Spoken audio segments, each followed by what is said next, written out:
Hello, my name is Ian, and about 2 months ago I worked on a movie, and I made a huge amount of mistakes, and so I'd like to share them here, so hopefully I remember them and don't make them again, and so hopefully you know about them and you don't make them in the first place. So there are about 5 mistakes here. I'm just going to go down the list and kind of share what I did wrong, and hopefully how I can not do it again. So first up, prop consistency was a bit of an Achilles heel at first. So we had this shoot that was at like 4 in the morning. It was the first one we were doing. We didn't really know what we were doing exactly, so it was a lot of scrambling and it was dark out. But there was this necklace that we forgot to put on our main actress Lois, and it was kind of important to the story.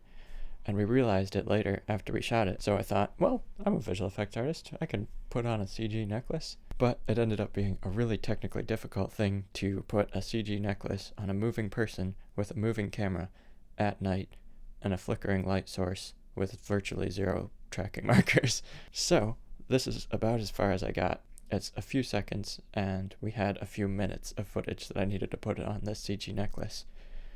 So in the end, I just decided people will probably not notice something that's not there, but if there's a poorly made CG necklace, it'll probably be more noticeable. Okay, so that's the first one. Wow. Second one, don't forget the settings on your in-body image stabilization. So the way IBIS works is you give it a focal length for the lens that you're using, and it can kind of figure out, okay, the camera's moving like this, the lens is this way, so this will stabilize the shot, which is sweet. And it's a really good feature on the Lumix GH5, which is what I'm shooting on, and it will totally mess you up if you have the wrong setting in for the wrong lens. So I switched from my 41mm lens to a 25mm lens, didn't change the setting, so it still thought it was shooting on a 41mm lens, and it basically had the effect of making the footage less stable than it would have been if I had just had image stabilization turned off. Now the fix for this, I ended up going into Blender and just using some of its great stabilization tools. Now the unfortunate thing with this method is you have to sacrifice resolution, which I only had shot it in 1080p, which is a bummer, but hey, now I know. Maybe I won't make that mistake on bigger projects. That's cool. Now mistakes 3 and 3.5 both have to do with exposure. The first one is going back to the scene that we shot in very dark darkness. The light meter will tell you that it's way too dark, but you might already have what you want exposed correctly. So I was trying to expose for the actors' faces, and the light meter was telling me, dude, it's way too dark, even though the exposure for the faces was okay. So I guess it was just taking the whole frame into account, and of course, it's dark in the dark. But I overcompensated and kind of overexposed the actors' faces. That way it was like a little bit brighter. So looking back at the footage, that's kind of something I would keep in mind and change in the future. I guess having zebra stripes for the overexposed areas could be smart, but I wasn't doing that, so now I know better.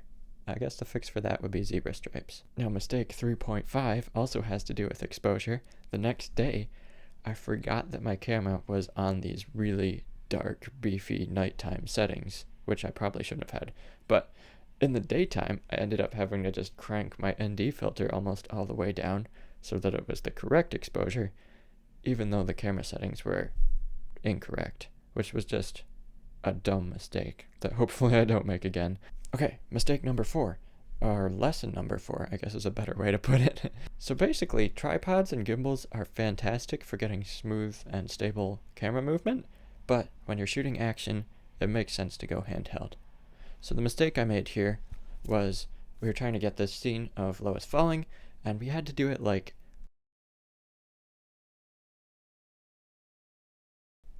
way too many times. It must have been like 15 or 10, which I feel really bad about because it's not exactly a fun thing to fall 15 times in a row. But I was on this tripod getting this super smooth motion, and when you're operating a tripod, the handle is kind of like the inverse motion of the way you want the camera to actually point. So I just kept it was way too fast, and I just kept missing the shot. So the fix for this is just go handheld. It will save you so much time, and it will literally save your actors so much pain. Now the 5th and final mistake, well maybe not the final one, memory cards are actually kind of important. When I was getting ready for this project, I thought, oh, you can get a memory card that's pretty beefy, like 128 gigabytes for like $20 or less. That's not bad at all. That kind of came back to bite me because it had a pretty low read and write speed. Now, unfortunately, the way I learned this was it cut out in the middle of a really important shot. So we had a limited number of flares to use in this scene. And for the first one, I was like, all right, I gotta get this one shot. Let's make it really big and impressive. So I switched to 4K. Rolling? Joe, you rolling? It was basically uncompressed. So that's a lot of information going onto the card there. And action.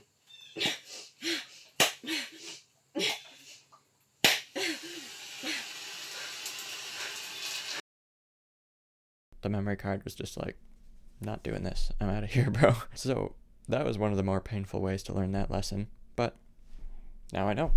Memory cards are important, especially the write speed and the read speed. But yeah, those are some of the bigger technical mistakes I made on this shoot.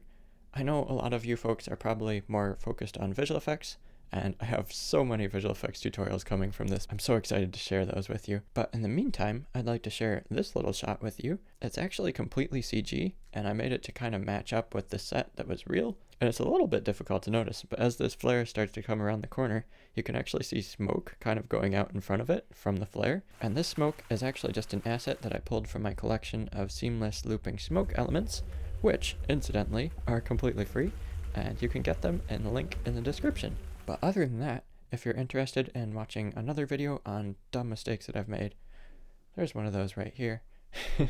I hope you don't make mistakes like I have. I'm sure you'll make mistakes though. Okay, bye.